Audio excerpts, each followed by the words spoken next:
Okay, so welcome back, and this one is lecture number 25 on StatMech. Fine, statistical mechanics. और क्या discuss करने वाले हैं यहाँ पे, और उससे पहले एक बार मैं फोकसिंग चेक कर लेता हूँ, ठीक है? पता चले फिर पूरा वीडियो खराब हो जाए।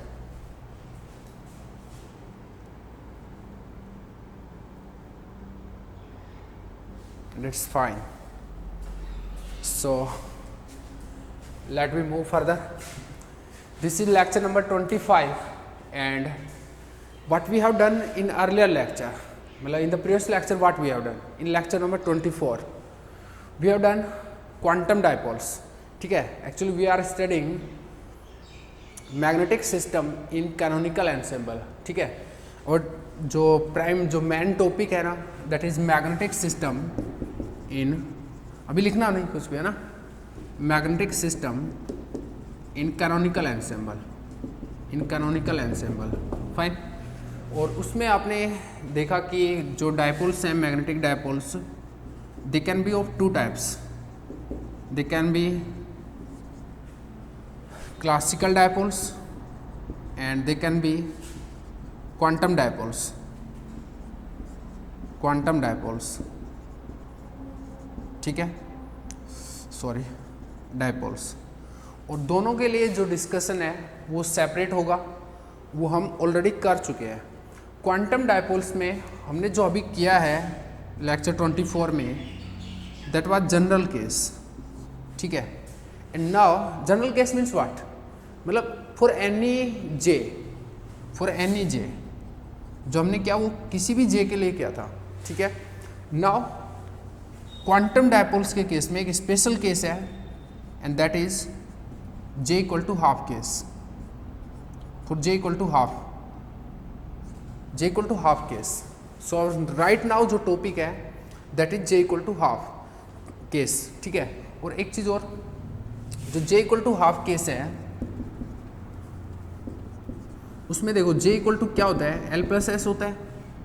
अब जब जे इक्वल टू हाफ है, एस का जो वैल्यू है वो क्या है, हाफ। इलेक्ट्रॉन की बात हो रही है यहाँ पे, ठीक है। ये जो भी डिस्कशन है वो सब इलेक्ट्रॉन के लिए होता है।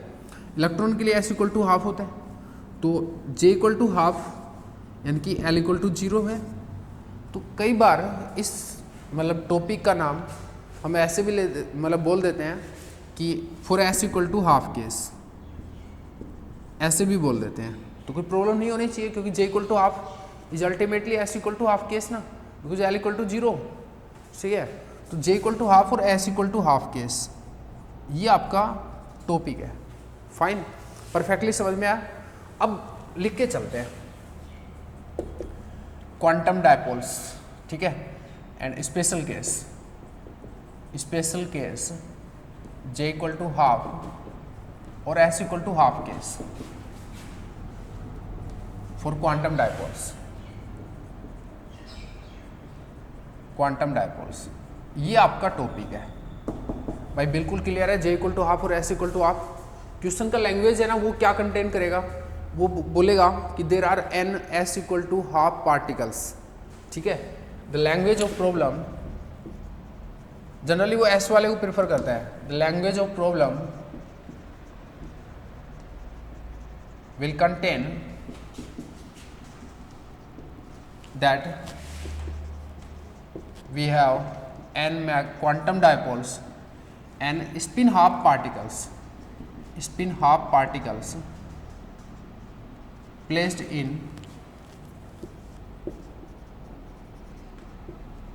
Magnetic field. इस टाइप का कुछ लैंग्वेज होगा, ठीक है, magnetic field. And find this, ठीक है। तो स्पिन हाफ बोल दिया, यानी कि जे इक्वल टू हाफ केस ही है, ठीक है। और अब बात करते हैं भाई क्या करना है, सिस्टम को स्टडी करना है। सिस्टम वही है जो ऑलरेडी मेंशन्ड है, मतलब सिस्टम वही है जो ऑलरेडी मेंशन्ड है। मतलब क्या हुआ कि वो सब आइडेंटिकल है, नॉन इंटरेक्टिंग है, डिस्टिंग्विशेबली प्लेस्ड है, प्रैक्टिकली स्टैटिक है एंड फ्रीली ओरिएंटेबल है। ठीक है, तो सिस्टम ऑलरेडी मेंशन्ड है। अभी अपने को क्या करना है, स्टडी करना है। Study means what, you have to find partition function, then you internal energy, then A and after that magnetization and all other thermodynamical variables. ठीक है, सो द फर्स्ट जो टास्क है वो क्या है, partition function. Let we find to study this system we have to find partition function।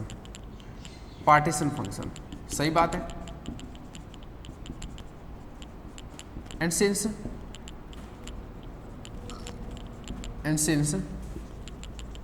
they are distinguishable, अब ये यहाँ से उठा सकते हो आप, लैंग्वेज ऑलरेडी मेंशन्ड है ना, दे आर डिस्टिंग्विशेबल, तो मैं रिपीट नहीं करना चाह रहा उसको। सो अगर डिस्टिंग्विशेबल है तो पार्टीशन फंक्शन क्या होगा, Q1 का पावर n, सही है या नहीं है। जो n पार्टिकल सिस्टम है उसके लिए जो पार्टीशन फंक्शन है वो Q1 का पावर n होगा। So ultimate task is what, जो अल्टीमेट जहाँ पर फोकस करना है वो क्या है, Q1। So ultimately we have to focus on Q1। So ultimately we have to focus on Q1, मतलब single particle partition function, single dipole का पार्टीशन फंक्शन देखना है। अब पार्टीशन फंक्शन के लिए क्या चाहिए कि वो क्या क्या एनर्जी ले सकता है। अब मैग्नेटिक फील्ड में रख रहे हो तो क्या होगा उसको देख लेते हैं, सही है नहीं। Since the dipole is placed in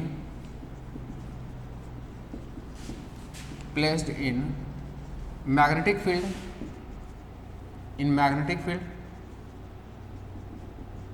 so let we see what happens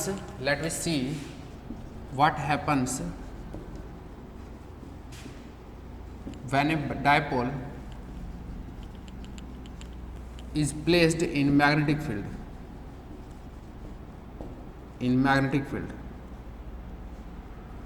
magnetic field क्या होता भाई, क्वांटम डायपोल है, it will take discrete orientations,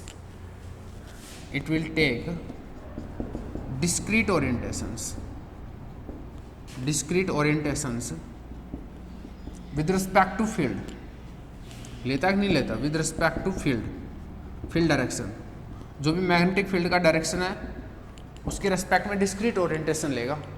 कितनी, हाउ मैनी ओरिएंटेशंस, कितनी ओरिएंटेशंस लेगा भाई, 2j+1, j = ½ है, तो वो देखते हैं कि कैसे आया 2j+1, वो भी देखते हैं। हाउ मैनी ओरिएंटेशंस, देखो ये आपका फील्ड डायरेक्शन है, जेड कैप डायरेक्शन में ये आपका मैग्नेटिक डायपोल है म्यू। ये अपने को देखना है थीटा की वैल्यूज क्या क्या होंगे। ठीक है, अगर ये थीटा है और अगर मैं जेड डायरेक्शन में इस म्यू वेक्टर का प्रोजेक्शन देखूं तो वो क्या होगा, जेड कंपोनेंट है इसका, म्यू जेड, क्योंकि कोई भी वेक्टर का किसी भी एक्सिस पे प्रोजेक्शन वही तो होता है, जेड एक्सिस पे projection mu Z, Z component of the mu. और म्यू जेड क्या होगा, यहाँ पर म्यू जेड को आप क्या लिख सकते हैं, म्यू कोस थीटा। क्यों, ये म्यू है, इसका मैग्नीट्यूड अगर म्यू ये हो तो ये क्या कंपोनेंट होगा, cos theta, mu Z = cos theta होगा। और अब अपने को देखना है कि थीटा की कितनी वैल्यूज होंगे, वहाँ से अपने को पता लग जाएगा कि कितनी ओरिएंटेशन ये लेगा। सही बात है, तो लेट वी सी थीटा क्या हो जाएगा। अबे तू रुक जा यार, कहाँ पंख फैला रहे हैं।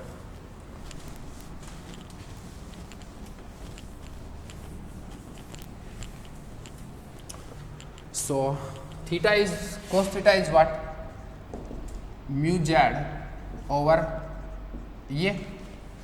अगर अब हमको म्यू जेड और ये चीज़ पता लग जाए तो हमको पता लग जाएगा कि थीटा कितना होगा, कितनी ओरिएंटेशंस होंगी। ठीक है ना। सो फ्रॉम क्वांटम मैकेनिक्स हमको क्या पता है, म्यू = पता है कि वो क्या होता है, G S E by two M S vector, क्योंकि अभी जस्ट स्पिन है, अगर स्पिन है तो ये जी एस होगा और यहाँ पर एस वैक्टर होगा। ये मैग्नेटिक मतलब स्पिन मैग्नेटिक डायपोल मूवमेंट है, म्यू एस है एक्चुअल में, ठीक है। तो अभी एस लगाओ या ना लगाओ कोई बात नहीं है, बट राइट साइड में ये लिखना पड़ेगा। और जी एस इक्वल टू कितना है यहाँ पर 2, क्योंकि इलेक्ट्रॉन की बात हो रही है, ध्यान रहे, ठीक है। और एम तो मास ऑफ इलेक्ट्रॉन है ही, ठीक है, ये बात ध्यान रहे। जी एस इक्वल टू 2 होता है स्पिन, और जी एस का नाम क्या है, जी एस है spin लैंडेजी factor, spin लैंडेजी factor.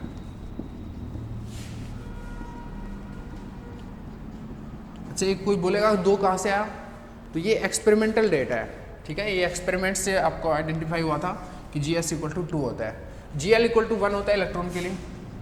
Orbital अगर मतलब ऑर्बिटल मोमेंटम की बात करते हैं, ऑर्बिटल एंगुलर मोमेंटम की बात करते हैं यहाँ पर, तो जी एल इक्वल टू 1 होता, ठीक है। वो जस्ट फॉर नॉलेज है। Right now G S equal to 2 है। अच्छा, एस वैक्टर क्या होता है,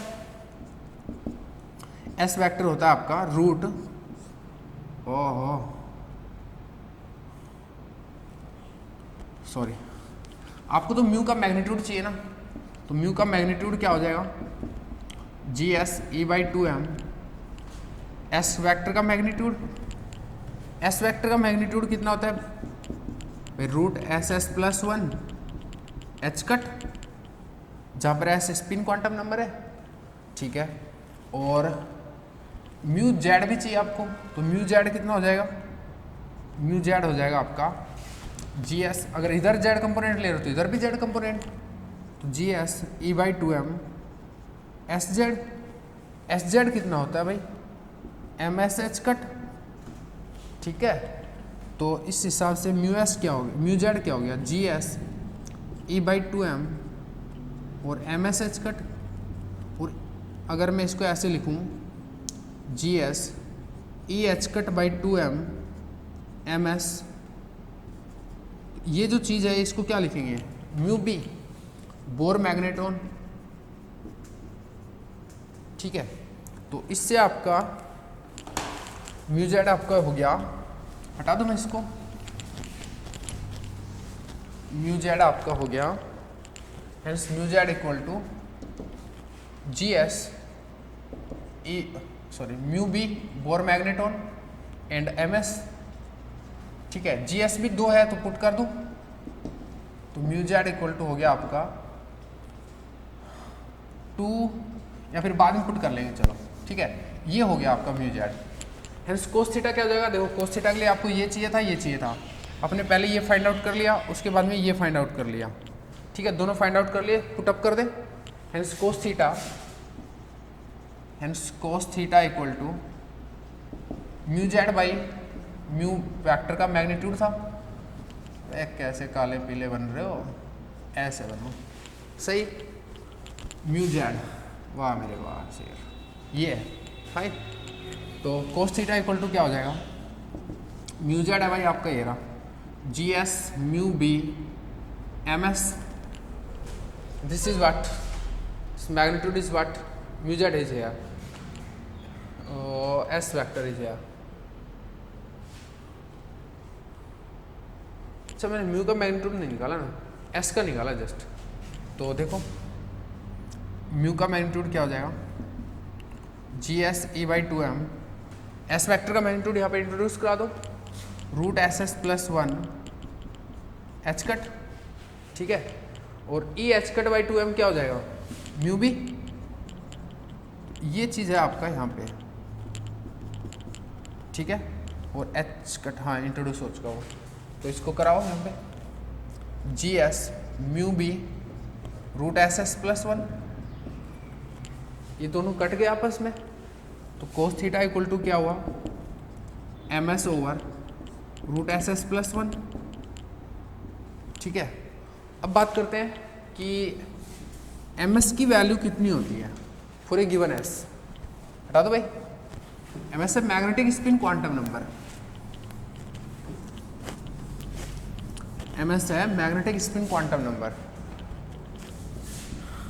magnetic spin quantum number, spin quantum number, और ms की जो वैल्यू होती है वो होती है -s2 + s इन इंटीग्रल स्टेप्स। इंटीग्रल स्टेप्स का मतलब होता है एक एक के डिफरेंस पे, 1 1 के डिफरेंस पे। तो कितना हो जाएगा, 2s + 1 वैल्यू हो जाएगी। जैसे मैं अगर लिखूँ तो ये -s + 1 -s + 2 and so on up to +s, ठीक है। और ये जो टोटल वैल्यूज है ये कितनी है, 2s + 1 वैल्यूज है, ठीक है। अगर ms की 2s + 1 वैल्यूज है for a given s, then cos theta की वैल्यू कितनी होगी, 2s + 1। Since for a given s there are 2s + 1 values of ms, hence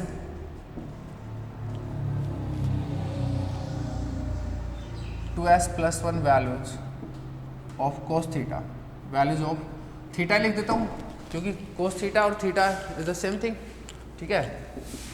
theta = cos inverse हो जाएगा ना यहाँ पे, ms/√SS + 1, ठीक है। तो 2s + 1 वैल्यूज ऑफ थीटा होंगी।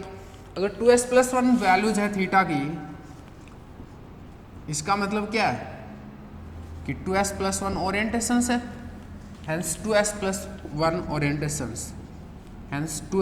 1 ओरिएंटेशंस। तो ये मामला क्लियर हो गया। ये स्पिन क्वांटाइजेशन होता है कि जो आपका डाइपोल है वो 2s + 1 ओरिएंटेशन लेगा, ठीक है। और ठीक है, चलो नेक्स्ट बात करते हैं। अपना जो केस है उसकी बात करते हैं। अपने केस में s = ½ है। In our case s = ½। So 2s + 1 क्या हो गया, या फिर मैं बात करूँ ms की वैल्यू क्या होगी भाई, ms की वैल्यू क्या हो जाएंगी, +½ एंड -½ सिर्फ 2 ही वैल्यू होंगी। और इसका मतलब जो 2s + 1 है वो कितना हुआ, 2 × ½ + 1, यानी कि 2 वैल्यूज, यानी कि 2 ओरिएंटेशंस। अपने केस में तो 2 ही ओरिएंटेशन लेगा, ठीक है। आप थीटा भी फाइंड आउट कर सकते हो, आपने ऑलरेडी किया हुआ है, अगर ना किया हुआ तो भी देख लेना। cos थीटा = आता है, अब वैल्यू पुट कर देना, cos इनवर्स 1/√3 और cos इनवर्स -1/√3 वैल्यू आएगी। अब वैल्यू पुट कर देना यहाँ पे भाई, ms = ½ पुट कर देना, s = ½ पुट कर देना, ms = -½ पुट करना, s = ½ पुट करना। ये 2 वैल्यूज आएंगी जिसको आप अप एंड डाउन बोलते हो। ध्यान है, देखो दिखाता हूँ।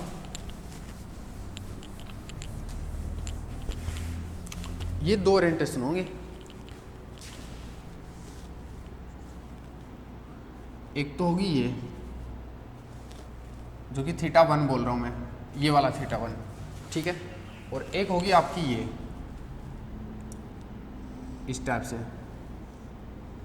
म्यू का, ये होगा θ2 पे। इस टाइप से 2 ओरिएंटेशन होंगी फील्ड डायरेक्शन के रेस्पेक्ट में for s = ½ case, s = ½ case, ठीक है। इसको बोलते हैं अप स्टेट और इसको बोलते हैं डाउन स्टेट। एक्चुअल में ये ms के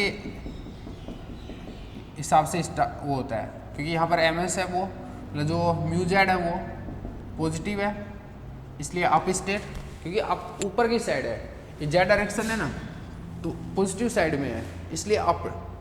और यहाँ पर ms है या μz है वो नेगेटिव है, इसलिए इसको डाउन स्टेट, क्योंकि z एक्सिस पे डाउन साइड में μz है आपका, ठीक है। तो ये अप और डाउन 2 स्टेट होंगी, s = ½ केस है। तो अच्छा बात करते हैं, आपको पार्टीशन फंक्शन फाइंड आउट करना है, तो पॉसिबल जो एनर्जी स्टेट हो सकती है उनकी बात करते हैं, ठीक है। तो इंटरेक्शन एनर्जी, क्योंकि एनर्जी अल्टीमेटली चाहिए ना आपको, पार्टीशन फंक्शन फाइंड आउट करना है ना भाई। Interaction energy of dipoles of dipole, क्योंकि एक सिंगल डायपोल की बात कर रहे हो, of A dipole with magnetic field, with magnetic field कितनी हो जाएगी भाई? जब कोई भी एक डायपोल को, मैग्नेटिक डायपोल को अगर आप मैग्नेटिक फील्ड में रखते हैं तो पोटेंशियल एनर्जी ऑफ इंटरेक्शन क्या होता है? ये होता है, ई से अगर मैं इसको डिनोट करूं तो होता है minus mu dot B, minus mu dot B. ठीक है, बी अगर आपका जेड डायरेक्शन में है, बी अगर जेड डायरेक्शन में तो ये क्या हो जाएगा? Mu Z B Z. अगर बी आपका जेड डायरेक्शन में है तो जेड कैप। ठीक है, बी जेड इक्वल टू कितना है? B. So this is what? Minus mu Z B. अब म्यू जेड आपको पता होना चाहिए, एनर्जी वैल्यूज आ जाएंगी आपकी। देखो म्यू जेड कितना होगा?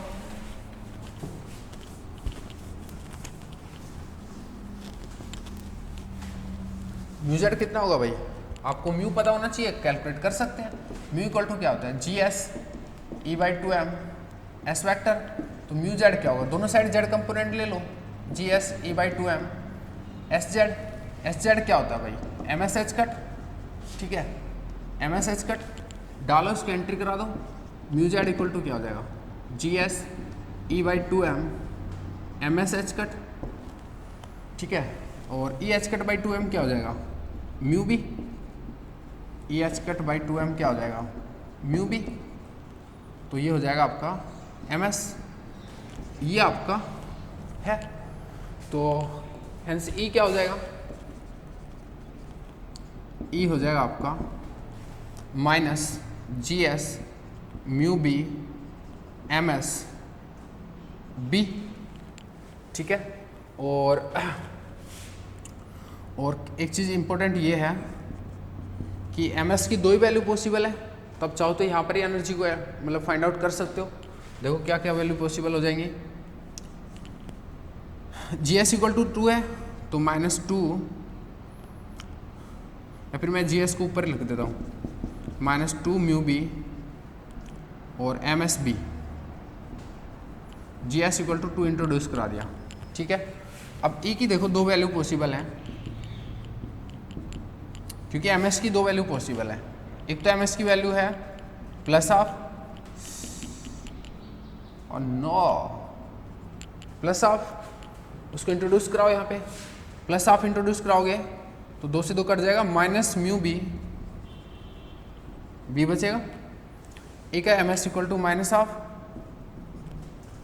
M S equal to minus half करोगे तो प्लस हो जाएगा यहाँ पे, प्लस म्यू बी बी, क्योंकि M S equal to plus half, sorry minus half किया तो माइनस माइनस प्लस, 2 से 2 कट गया, mu B B, mu B B.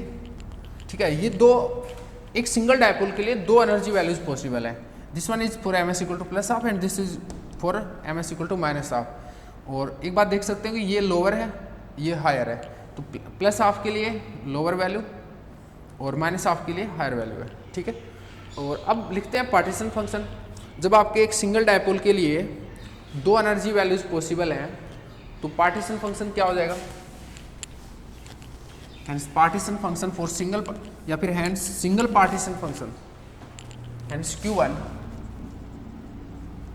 Q1 क्या होता है? फॉर्मूला क्या होता है? जी आई ई का पावर माइनस बीटा ई आई। ठीक है, तो Q1 यहाँ पर हो गया ई का पावर माइनस बीटा, एक वैल्यू तो क्या है? माइनस म्यू बी बी, दूसरा वैल्यू क्या है? Minus beta mu B B. ठीक है, over and out partition function हो गया। देखो कितना हो गया? Q1 इक्वल टू ई का power beta mu B B plus E का power minus beta mu B B. Oh, this is what? देखो ये ऐसा ही तो है, ई का पावर एक्स प्लस ई का power minus X, and this is what? Cos hyperbolic X. So this is what? Q1 is what? Twice of cos hyperbolic beta mu B B. Over and out, yes और no? सही है। And Qn क्या हो जाएगा? Qn क्या था? Q1 का power n, so this is what? Qn is what? इसका power n, so 2 cos hyperbolic beta mu B B का power n। This is your partition function for n spin half dipoles. ठीक है, now let me move on other things and the first one is what, u, what is internal energy. ठीक है, इसको मैंने थोड़ा fastly किया है क्योंकि आप ऑलरेडी फैमिलियर हो बहुत सारी चीज़ों से। ठीक है ना, कोई दिक्कत नहीं होनी चाहिए। अगर आपको थोड़ा फास्ट लगे तो थोड़ा सा स्लो कर लेना स्पीड, या फिर मैनेज कर लेना समहाउ। ठीक है, इतना भी फास्ट नहीं था, मैं बुलेट ट्रेन नहीं चला रहा था। ठीक है, हटा देते हैं, चलो bye bye, little bye bye. अभी तो मजदूरी करना बाकी, नरेगा में नहीं। करो, आ जाओ। You, internal energy. Okay, internal energy. ठीक है, देखो तो यू फॉर्मूला क्या होता है यू का, U equal to what, minus del over del beta L N of Q N. Q की जगह क्यू एन आएगा क्योंकि एन पार्टिकल सिस्टम है। सही बात है। इंट्रोड्यूस कराओ, minus del over del beta L N, this is what, twice of cos hyperbolic beta mu B B, beta mu B B का पावर एन। बिल्कुल सही है ना, बीटा म्यू बी बी का पावर एन, और L N में power N है, आगे ले आओ। U equal to minus N del over del beta L N, this thing to cos hyperbolic beta mu B B.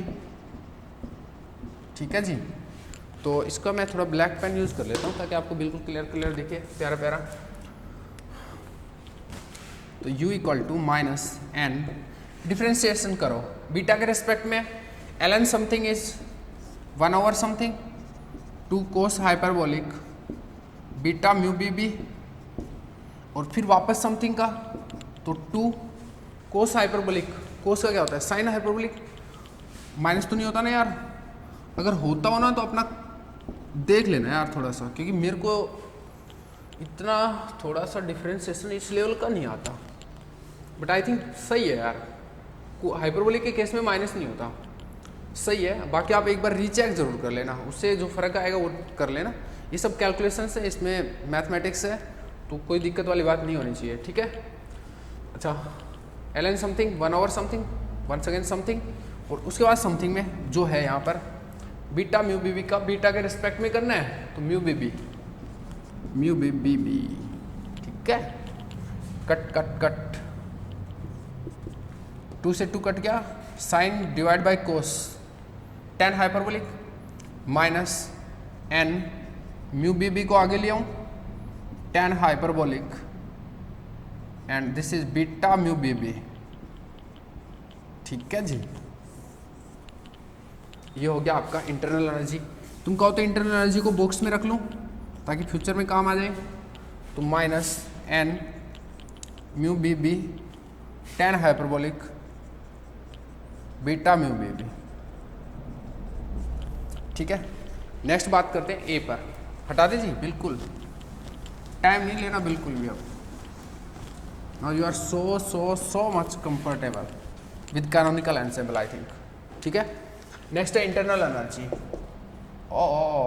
Helmholtz free energy, Helmholtz free energy. A बोले तो what, A बोले तो minus K T L N Z, sorry Q N. ठीक है,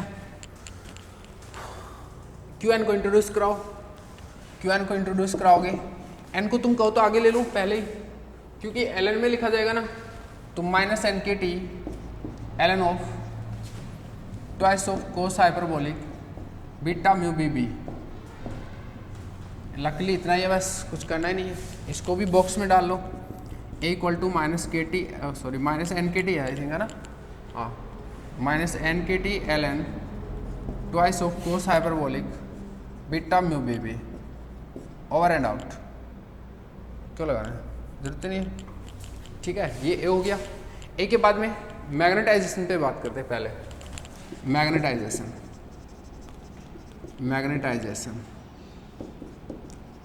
अच्छा, magnetization capital M का formula क्या भाई, minus del A over del B and keeping T constant, ठीक है। और देखो m equal to minus del over del B, A को इंट्रोड्यूस कराओ भाई, minus N K T L N twice of cos hyperbolic beta mu B B. ये है आपका ए, करा दिया इंट्रोड्यूस करो। और टी को कांस्टेंट रखना है, यानी कि बीटा को कांस्टेंट रखना है, T constant beta constant, differentiation कर दो। m equal to minus minus तो प्लस होना है, ये सब कांस्टेंट है क्योंकि b के रेस्पेक्ट में हो रहा है, मैग्नेटिक फील्ड के रेस्पेक्ट में हो रहा है। This one is b, please keep it mind, b N K T तो plus N K T and L N something, यहाँ पर है ना b, तो L N something 1 over something, तो twice of cos hyperbolic beta mu B B. Oh oh oh oh oh oh mu B B नहीं लगाया मैंने, है ना, भागना नहीं है जी, भागना नहीं जे, ये लो, और सब जगह तो है ना। तो म्यू बी बी समथिंग का L N something 1 over something, इसका समथिंग का वापस से 2 sine hyperbolic beta mu B B, वापस से समथिंग का मतलब इसका बी के रेस्पेक्ट में beta mu B, over and out. This is your magnetization. तो दिस इज व्हाट, देखो ये के टी है, ये बीटा है, इसको 1 बाई के टी लिखूंगा, कट जाएगा यहाँ से, तो एन म्यू बी 2 से 2 कैंसिल, साइन और cos, and this is tan hyperbolic beta mu B B. This is your magnetization, ठीक है। इसको आप डायरेक्टली याद रख सकते हैं, ये क्वेश्चन पूछा जाता है बहुत बार पूछा जाता है, ठीक है। इंपॉर्टेंट है, आप रिजल्ट इंपॉर्टेंट है, डायरेक्ट याद रख सकते हो। हालांकि ऐसा कुछ है नहीं, जस्ट पार्टीशन फंक्शन याद रखो, मेरी बात मानो, तो बाकी भड़क ज़्यादा लेनी नहीं चाहिए, नहीं। अच्छा नेक्स्ट m हो गया, m को अल्टरनेटिवली u से फाइंड आउट कर सकते थे, ठीक है। कैसे, उसको दिखा देता हूँ मैं। Alternatively magnetization m equal to क्या होगा, माइनस u इक्वल टू क्या होगा, माइनस एम बी, तो यहाँ से m इक्वल टू क्या होगा, minus u by B. u आप पे ये रहा, तो m क्या हो गया भाई, देखो b से डिवाइड करना ना यहाँ पे, तो minus N mu B 10 hyperbolic beta mu B B. और आप मैच कर रही है उधर लेफ्ट साइड में, ओह माइनस का डिफरेंस आया, oh no, this will be plus, क्योंकि यहाँ पर माइनस था ऑलरेडी, ठीक है ना। मतलब मैं कैलकुलेशन मिस्टेक करता हूँ, है ना, अगर मैं नहीं चेक करूँ तो हो गई थी ये तो, बट आप नहीं करना, ठीक है। मेरे को इसलिए हो जाता है कि मेरे सामने स्टूडेंट नहीं है, अगर स्टूडेंट होते हैं ना प्रेजेंस ऑफ माइंड बहुत ज़्यादा होता है। अभी तो इसमें मान के चल रहा हूँ कि तुम हो, बट तुम हो नहीं ना। चलो नेक्स्ट ए हो गया। Next target is what, entropy, pressure, chemical potential, H G C V C P gamma sigma R E. हो जा शुरू, आ जाओ।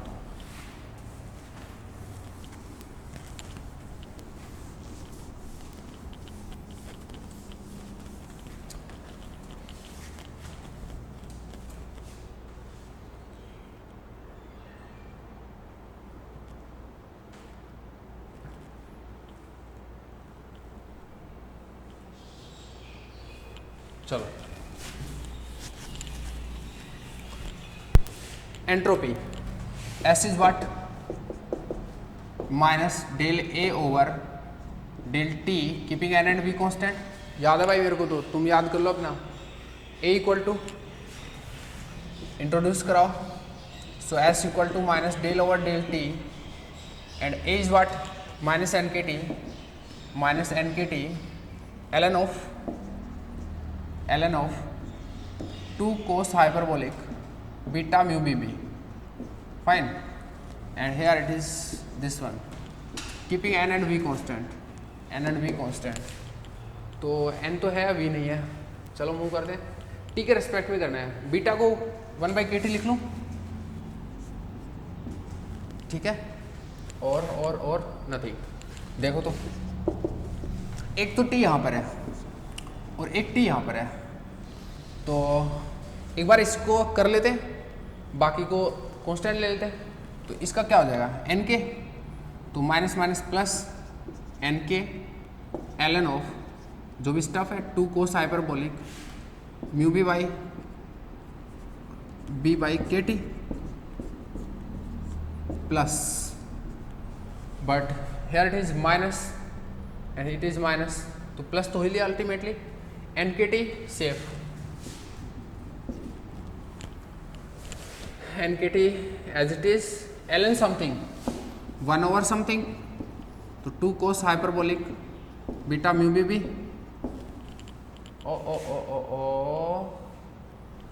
Mu beta K T.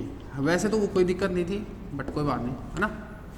और इसका वापस से तो 2 sine hyperbolic mu B by K T, वापस से जो अंदर है उसका, तो उसमें टेम्परेचर का करना है बस, तो म्यू बी बाई के, इसका 1/t का क्या हो जाएगा minus 1/t²। This is your entropy. So S equal to N K ln जो भी स्टफ है right now here twice of cos hyperbolic mu B by K T and plus is what this thing, 2 से 2 cut जाएगा, sine divide by cos tan hyperbolic, और यहाँ पर N K T, तो कुछ तो कटेगा, के टी कट जाएगा एक, नीचे टी बचेगा, तो N mu B by T tan hyperbolic, कुछ गड़बड़ तो नहीं हुई, होने तो नहीं चाहिए बात, कैसे कट जाएगा, टी से टी कट जाएगा, टी तो बचेगा यार, है ना, tan hyperbolic mu B by K T, this is your entropy. ठीक है, अगर कोई कैलकुलेशन मिस्टेक हुआ हो तो आप थोड़ा सा सेट कर लेना, बातों को बुरा नहीं माना करते, सही है। और and out P pressure, P का फॉर्मूला क्या होता है minus del A over del V keeping N N T constant.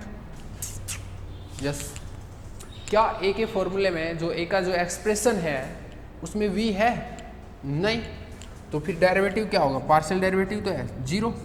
वाह थैंक्स।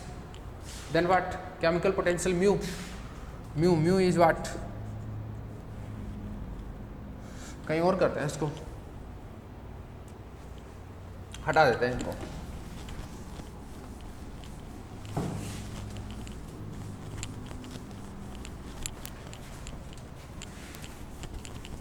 P इक्वल टू 0 था, ये डेटा में रखना आप, है ना, क्योंकि मैंने मिटा दिया, काम आएगा ना बाद में। Mu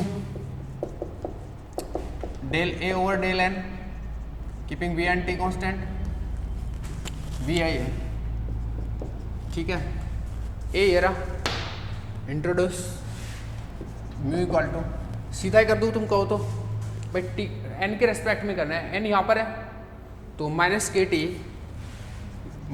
T ln twice of cos hyperbolic beta mu B over and out, ठीक है। Next H is what, H equal to U plus P V, P 0, so H equal to what U ये रहा, तो H equal to minus N mu B tan hyperbolic beta mu B over and out, ठीक है। Next CV नहीं sorry G Gibbs free energy क्या होता है, G equal to mu N V T, यहाँ पर मैक्रोस्टेट होती है, मैक्रोस्टेट तो जो भी मैक्रोस्टेट में होता है उसको एज इट इज रखते हैं, तो G equal to N mu को निकाल के यहाँ पे निकाल रखा है तुमने, रख दो यहाँ पे, तो minus N K T ln twice of cos hyperbolic beta mu B over and out, yes और नो, बिल्कुल। जी के बाद CV is what del U by del T keeping N and V constant, and you have del over del T U ये रहा minus N mu B B tan hyperbolic B T के respect में करना है तो K T लिख लो इसको, mu B B by K T. ठीक है, क्या हो जाएगा सी बी माइनस है, ठीक है, बाहर एन म्यू बी बी ये भी सब कांस्टेंट है बाहर, टेन हाइपरबोलिक का डेरिवेटिव सेक स्क्वायर, ठीक है ना, sec hyperbolic square of the same stuff mu B B by K T. अब समथिंग का करना पड़ेगा, something something something tell me something, हाँ टी के रेस्पेक्ट में, तो म्यू बी बाई बी के और टी का क्या हो जाएगा minus one by T square, this is your C V. और नेक्स्ट है सी पी। सी पी क्या होता है del H over del T keeping A P N and constant, और p इक्वल टू 0 है, so h equal to U है, तो यहाँ पर u डालोगे तो वही बात रहेगी, तो C P equal to C V हो जाएगा। सही है, गामा क्या हो गया, gamma equal to C P by C V होता है, तो गामा इक्वल टू 1 हो गया। सिग्मा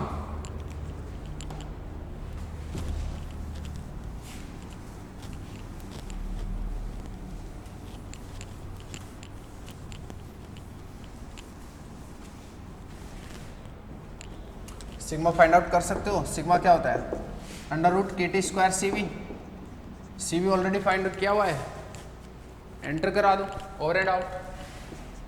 ये क्या होता है sigma by U, both have been found out earlier, sigma by U, sigma ये रहा यू ये रहा, ओवर एंड आउट। ठीक है, तो ये हो गया सब अदर थर्मोडायनेमिकल वेरिएबल्स। ठीक है, now A important discussion starts, fine, that is what, देखो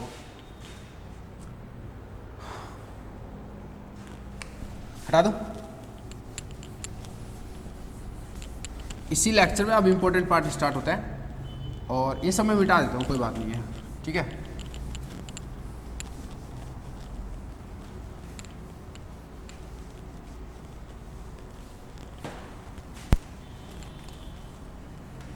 कई बार डायरेक्टली कर्व पूछ लेता है।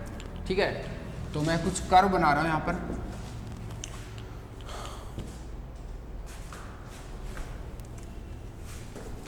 देखो कुछ कर्व हैं। फर्स्ट वन है एस बाई एन के, ये आपको ना याद ही रखने पड़ेंगे, और आप ड्राइव करने में सक्सेसफुल हो तो कर भी सकते हो, वर्सेस के टी बाई ई। ठीक है, अब ये कर्व कैसा होगा देखो, कई बार पूछ लेता है एग्जाम में, बट ये तो यार अब देखो रट्टाफिकेशन वाली बात होगी, मैं क्या ही कर सकता हूँ। कर्व तो देखो एस का आपने देखा था एक्सप्रेशन कितना बुरा वाला था, अब उसका ये ड्राइंग तो बहुत मुश्किल हो जाएगा, तो इसलिए बेटर है कि आप याद रख लो, और इन केस ऑफ इमरजेंसी आप ड्रॉ करने की कोशिश कर सकते हो, नाकाम कोशिश कर सकते हो। ठीक है, तो बेटर है आप याद रखें। इधर इस पे है एस बाई एन के, और के टी बाई ई इधर है, 0 है यहाँ पर, और ये ऐसे स्टार्ट है। और आप है ना आर के पथारिया बुक से देख सकते हैं, पेज नंबर 77 पथारिया। ठीक है, अगर क्या कि मेरी देखो ड्राइंग इतना अच्छा हो ज़रूरी नहीं है, आपको जो एग्जैक्ट एक्सप्रेशन है वो चाहिए तो वहाँ से देख सकते हो। ठीक है, मतलब एग्जैक्ट जो डायग्राम है वो, हालांकि मैं बहुत कोशिश करूँगा कि मैं अच्छे से अच्छा बना पाऊँ, फिर भी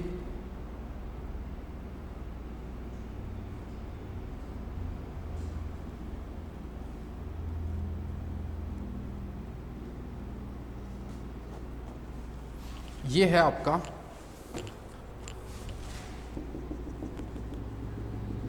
ठीक है, इस टाइप से। यहाँ पर जो वैल्यू है वो है ln2।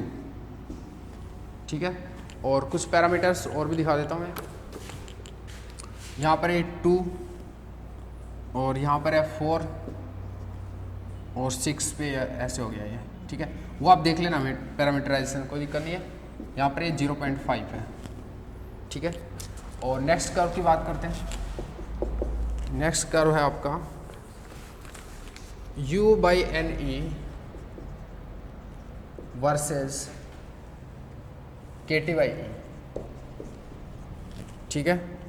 एंड दिस इज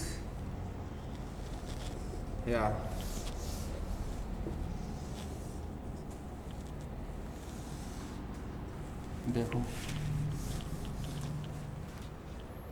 यह -1.0 से स्टार्ट होगा और इस टाइप से कलाकारी करेगा। No no no no no no,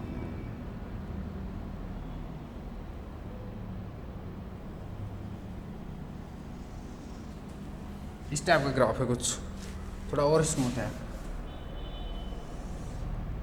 ठीक है। और दिस इज -1.0, दिस इज 0.5 है minus, and this is 0 again, 0 0 for both the. और इधर U/N के है, NE है, ठीक है। और इधर KT/E है। बना लो भाई जैसे भी है, देखो इसमें मैं कुछ नहीं कर सकता। 0 2 4 6, 0 2 4 6, ये इसके टच नहीं हो रहा है, ये थोड़ा सा गैप है। आपने एक बार बुक में जरूर देख लेना ना।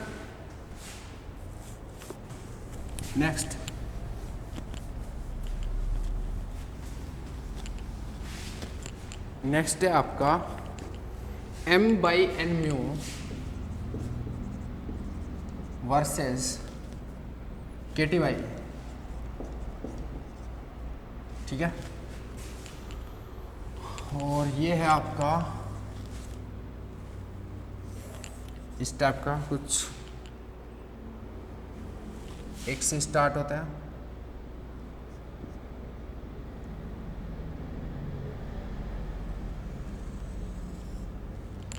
इस टाइप का कुछ है, थोड़ा सा और स्मूथ यहाँ पर, इस टाइप का, ठीक है।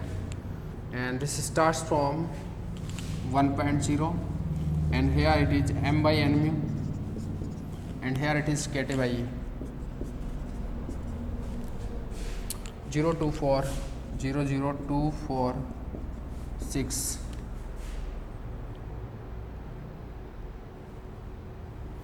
थोड़ा सा मामला और टेढ़ा है। Here it is 2, here it is 4 and here it is 6, ठीक। दिस इज 0.5, ये है इस इन दोनों का। नेक्स्ट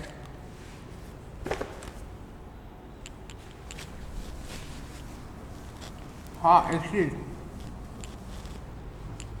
सब स्पिन हाफ के लिए है, ठीक है।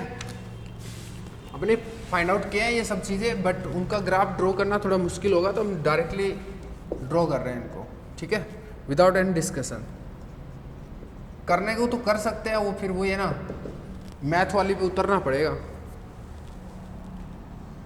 कोई ये बोले कि मेरे को डाउट है तो भाई RK पथारिया देख लेना, या फिर किसी मैथमेटिशियन से बात करना, वो अच्छे समझा देगा।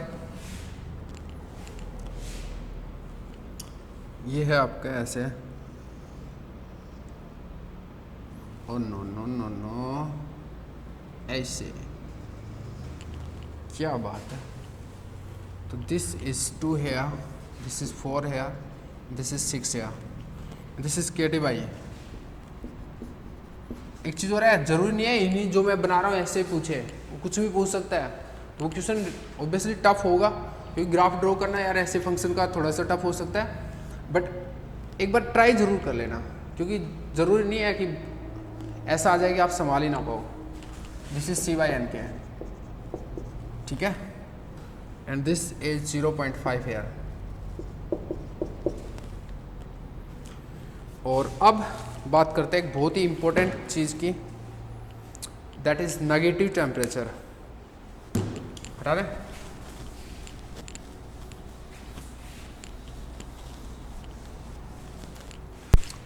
नेगेटिव टेम्परेचर,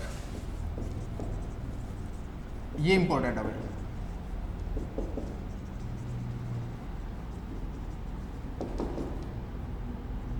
ठीक है। और देखो इसमें सीन क्या होता है, इसको मिटा बना लो।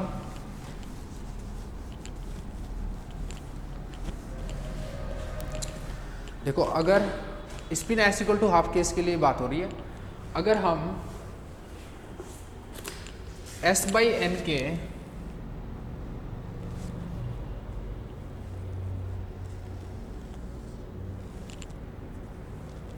वर्सेज यू बाई एन ई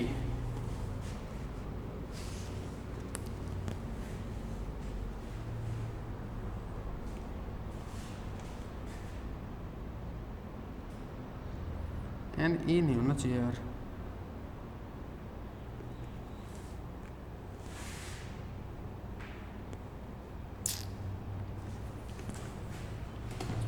अगर हम S by N E N के और यू बाई एन के बीच में ग्राफ बनाए तो देखो कैसा बनेगा।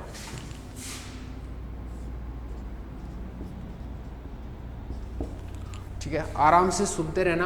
एक बात ध्यान देना कि ये जो अभी डिस्कशन हो रहा है एक बार इसको सुन लो अच्छे से, फिर बाद में रिपीट पे करके देख लेना इसको।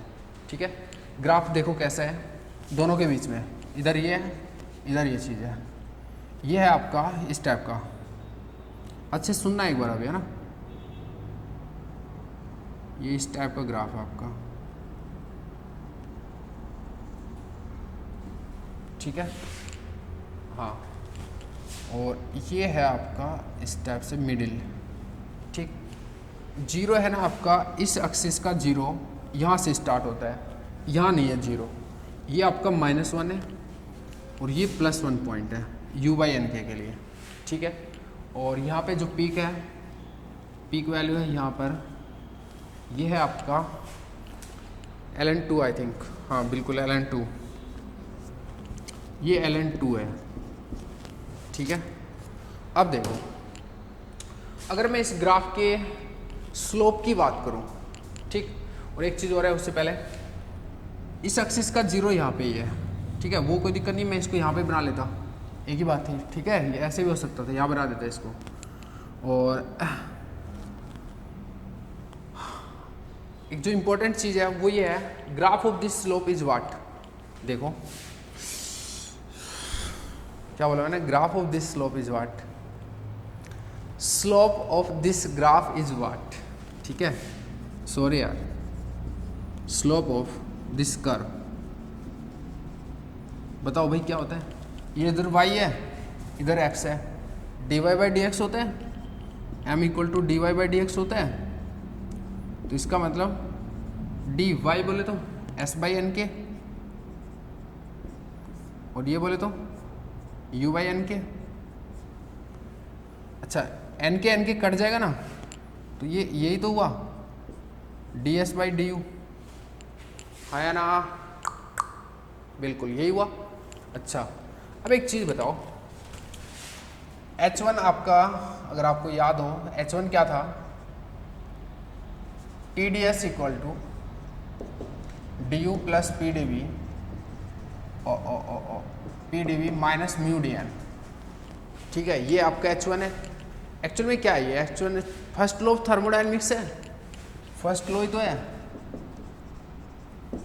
अच्छा, यहाँ से एक चीज़ आपको पता है कि अगर आप इस इक्वेशन को डिफरेंशिएट करो u के रेस्पेक्ट में, तो क्या आएगा, t into del S by del U D S by D U equal to 1 plus, और keeping n and v constant, तो ये क्या आएगा 0 एंड 0, यानी कि D S over D you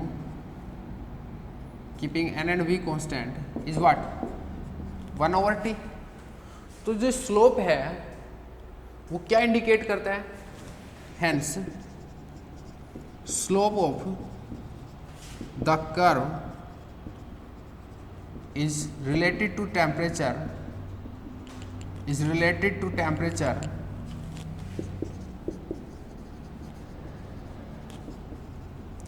as follows. कैसे भाई, ये वाला रिलेशन से कैसे हुआ कि D S over D U क्या है 1/t, ये है मामला। बिल्कुल सही है या नहीं है, बिल्कुल सही है। अब हम जीरो के जो इधर है रीजन, इसको मैं यहाँ से हटा देता हूँ, ठीक है, ये पॉजिटिव है। जीरो से जो इधर रीजन है उसको मैं लेफ्ट रीजन बोल दूँ, जीरो से उधर है उसको मैं राइट रीजन बोल देता हूँ, ठीक है। अब लेफ्ट रीजन में या फिर मैं बोलूँ राइट रीजन में पहले बात करें तो राइट रीजन में जो स्लोप है, स्लोप क्या होगा भाई, यहाँ पे कोई लाइन होगी इस टाइप से, उसका ये वाला एंगल की तो बात होती है, इसके tan थीटा की, ठीक है ना। हमेशा पॉजिटिव साइड से एंगल लेते हैं, आप ये बोला ना कि ये वाला, ऐसा नहीं होता, पॉजिटिव साइड से एंगल लेते हैं, ठीक है। तो स्लोप क्या हो जाएगा, m equal to tan theta for left region, sorry for right region, for right region, hashtag देके लिखना, for right region, right region, ठीक है। स्लोप m इक्वल टू क्या हो जाएगा, tan of theta, tan of theta, and you can see that theta is greater than 90 here, and as we can notice theta is greater than 90 here, होगा ना, greater than 90 हर case में आप किसी कहीं पे भी देख सकते हो, ठीक है।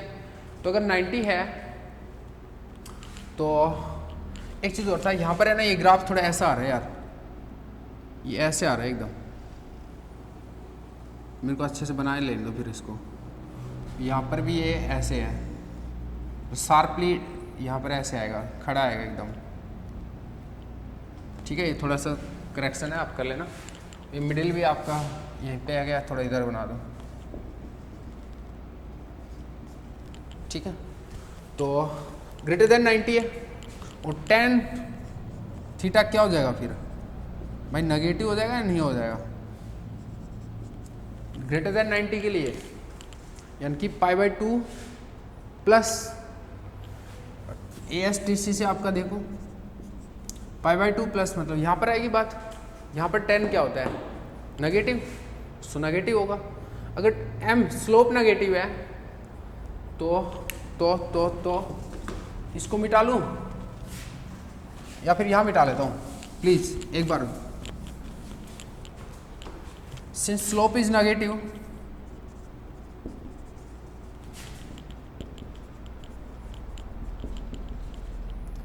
so by equation 1, so by 1/t equal to क्या हो जाएगा, नेगेटिव, ये नेगेटिव है तो ये भी नेगेटिव होगा ना यार, होगा। सो इसका मतलब temperature negative,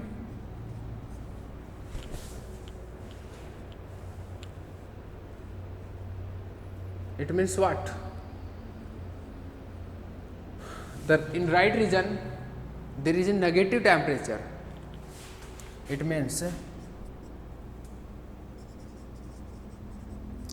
that in right region temperature is negative,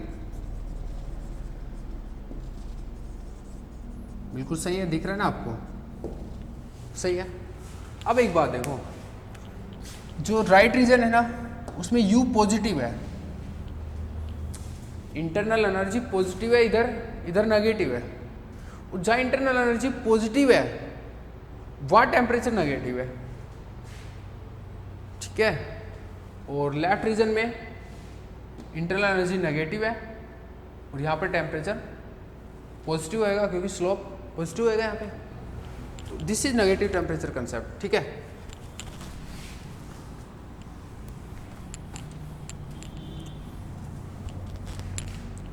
And you can notice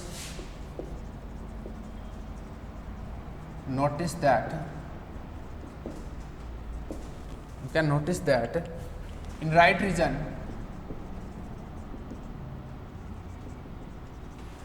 U is positive. So conclusion देखो क्या है, conclusion क्या है यहाँ पर right region के लिए,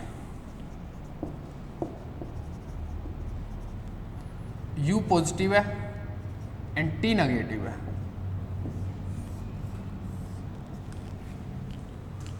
एक बात बोलूं कि वो रीजन जहाँ पर टेम्परेचर नेगेटिव है दैट इज होटर, क्योंकि उसका इंटरनल एनर्जी ज़्यादा है। सही है कि नहीं है?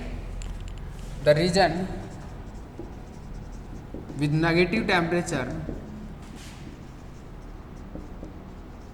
is hotter than is comparatively hotter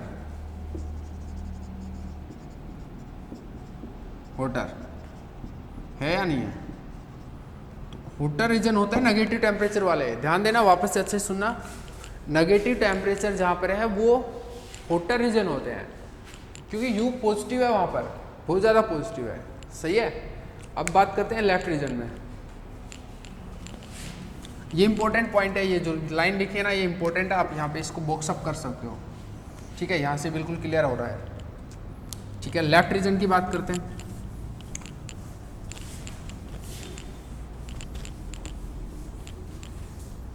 left region में क्या सीन है देखो। इन लेफ्ट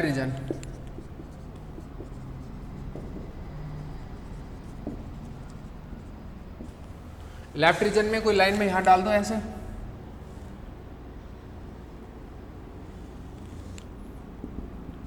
ये थीटा होगा आपका। सो स्लोप क्या हो जाएगा, m equal to tan theta.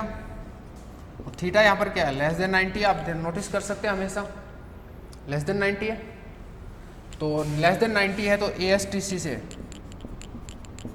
मतलब यहाँ का केस है ऑल पॉजिटिव होते हैं यहाँ पे, इसका मतलब m पॉजिटिव है।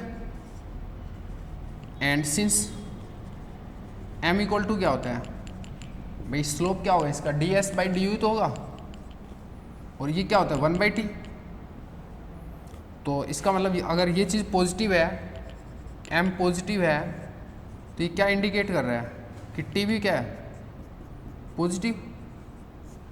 तो यहाँ पर जो लेफ्ट रीजन है उसमें टेम्परेचर क्या है, so in left reason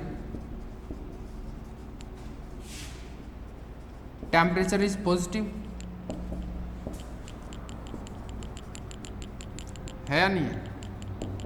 t greater than 0 है लेफ्ट रीजन में, इस वाले में। और t ग्रेटर देन है और u क्या है, लेस देन है, क्योंकि 0 यहाँ पर है, नेगेटिव है u। And you can notice u is less than 0। So conclusion क्या है यहाँ पर, ये चीज, इसका मतलब जो पॉजिटिव टेम्परेचर वाला रीजन है दैट इज लेस होटर। ठीक है, that is cooler. The region of positive temperature is cool है, वो AC चल रहा है। सही है, तो this is negative temperature concept. ठीक है, और अब बात करते हैं कुछ पॉइंट्स पर, स्पेशल पॉइंट पर टेम्परेचर कितना है। एक तो इस पॉइंट पर बात करते हैं, मैं इसको A नाम दे देता हूँ। ठीक है, एक इस पॉइंट पर बात करते हैं, इसको नाम मैं B दे देता हूँ, और एक इस पॉइंट पर बात करते हैं टेम्परेचर की C पॉइंट पर। ठीक है, चलो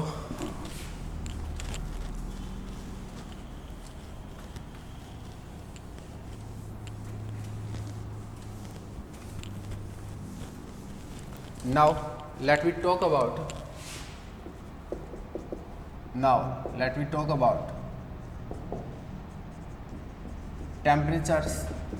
temperature at A, B and C point।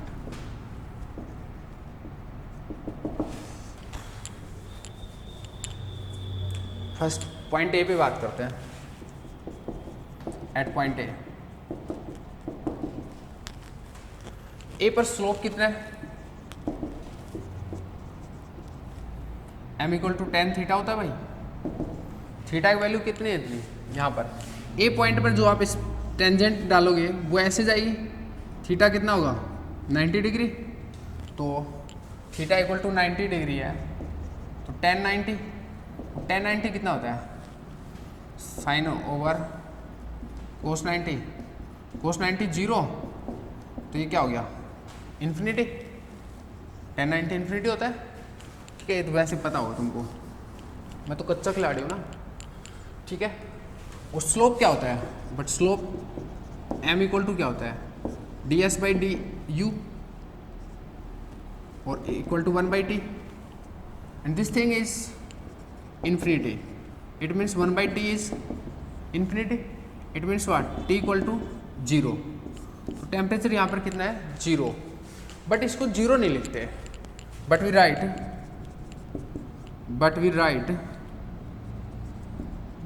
It as t equal to 0. जो लेफ्ट रीजन था उसमें टेम्परेचर कैसा था, पॉजिटिव या negative, in left region temperature is positive. यहाँ पर लेफ्ट रीजन में पॉजिटिव टेम्परेचर है ना, इसलिए इसको t इक्वल टू 0 प्लस लिखते हैं. Important, t equal to 0 plus लिखते हैं, ठीक है, 0, क्योंकि अभी देखना आप B पॉइंट पर भी आपका स्लोप 90 है, क्योंकि आपका जो लाइन है वो ऐसे जाएगा, स्लोप 90 है, और वहाँ पर भी t क्या होगा, स्लोप 90 है तो t इक्वल टू 0 होगा. वहाँ पर नेगेटिव टेम्परेचर है, यहाँ पर एक बार मैं बना भी देता हूँ, u greater than 0, t less than 0, u less than 0, t greater than 0. ये वाला कहानी है यहाँ पर, ठीक है. आपने अभी कंक्लूजन में यही तो देखा है सब कुछ, तो इसको फिर 0 माइनस बोलेंगे, नेगेटिव टेम्परेचर ना उधर, इसलिए. So at point B,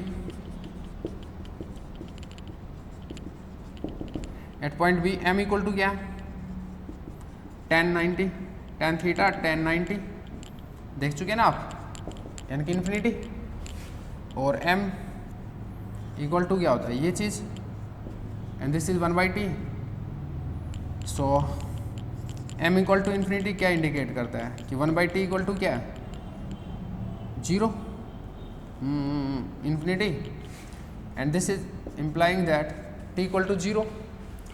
but here we will write, but here we write it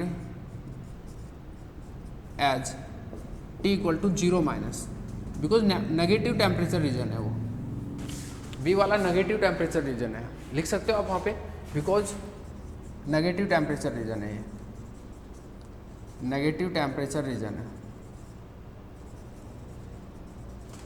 ठीक है. अब बात करते हैं एट पॉइंट C, हटा दो.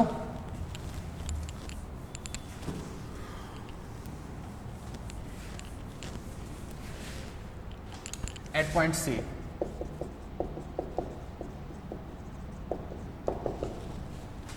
C पे जो आप टेंजेंट डालोगे वो कैसे डलेगी, इस टाइप से डलेगी. स्लोप क्या है, थीटा कितना बना रहा है इस एक्सिस के साथ में, थीटा कुछ बना ही नहीं रहा, पैरेलल है, थीटा 0 है, theta equal to 0, m equal to tan 0, बोले तो 0 है, हाँ, बट m क्या है, ds by D U, and that is 1 by T. m equal to 0 क्या इंडिकेट करता है कि 1 बाई टी इक्वल टू क्या है, 0. It means t equal to क्या है, इन्फिनिटी. अब इन्फिनिटी प्लस लिखो या इन्फिनिटी माइनस लिखो, but we write it as t equal to plus infinity. देखो ये पॉजिटिव टेम्परेचर रीजन है, तो प्लस इन्फिनिटी लिखेंगे अगर आप ऐसे अप्रोच कर रहे हो. If you are approaching C, if you are approaching C from left side, ठीक है, तब तो इसको प्लस इन्फिनिटी लिखते हैं. ध्यान रहे यहाँ पर इन्फिनिटी के ऊपर प्लस नहीं लगाते, प्लस इन्फिनिटी लिखते हैं, ठीक है. जैसे यहाँ पे 0 प्लस लिखा था ना, 0 माइनस लिखा था, लेकिन यहाँ प्लस इन्फिनिटी लिखते हैं. और लेफ्ट साइड से करोगे तो 0 प्लस, मतलब प्लस इन्फिनिटी, क्योंकि ये पॉजिटिव टेम्परेचर रीजन है. और राइट साइड से करोगे तो, अगर ऐसे अप्रोच किया तो माइनस इन्फिनिटी, क्योंकि ये नेगेटिव टेम्परेचर रीजन है. And as t equal to minus infinity, if we approach C from right side,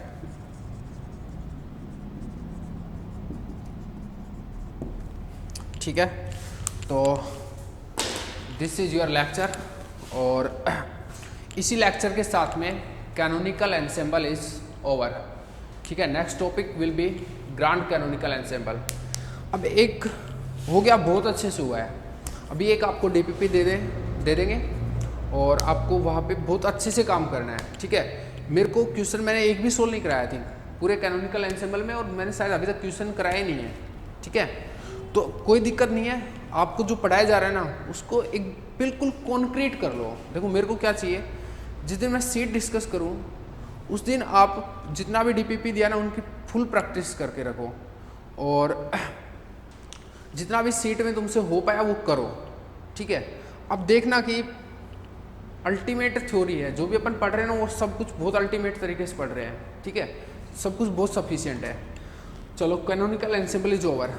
अब एक जो इम्पोर्टेंट चीज़ है वो मैं बता दूं, तुमको डाउट क्लियर होगा कहाँ पर, इस टॉपिक में नेगेटिव टेम्परेचर में। तुमको इसका ना नाम परेशान करेगा, negative temperature what it means, है ना, बहुत से लोग पूछेंगे। तो अब ये ऐसा है, इस पर रिसर्च करने की ज़रूरत नहीं है। अब थोड़ा सा ये है कि जो एंट्रोपी का कर्व है ना, जो नॉर्मल गैसेज वैसेज होती हैं उनमें क्या है कि कंटिन्यूस कर्व होता है, ऐसे इंक्रीजिंग फंक्शन होता है, मोनोटोनिकली इंक्रीजिंग फंक्शन होता है। बट यहाँ पर क्या है कि ये ऐसे हो रहा है। ठीक है, इस वजह से नेगेटिव टेम्परेचर आता है। अगर ये मोनोटोनिकली इंक्रीजिंग होता ना, जो कि नॉर्मली गैसेज में होता है, तो नहीं आएगा। ठीक है, तब टेम्परेचर पॉजिटिव ही रहता है। देखो इस रीजन में टेम्परेचर पॉजिटिव है क्योंकि इंक्रीजिंग है, बट ये वापस मुड़ता है ना, तब आता है आपका नेगेटिव टेम्परेचर का कंसेप्ट। वो ज़्यादा रिसर्च करने की ज़रूरत है नहीं।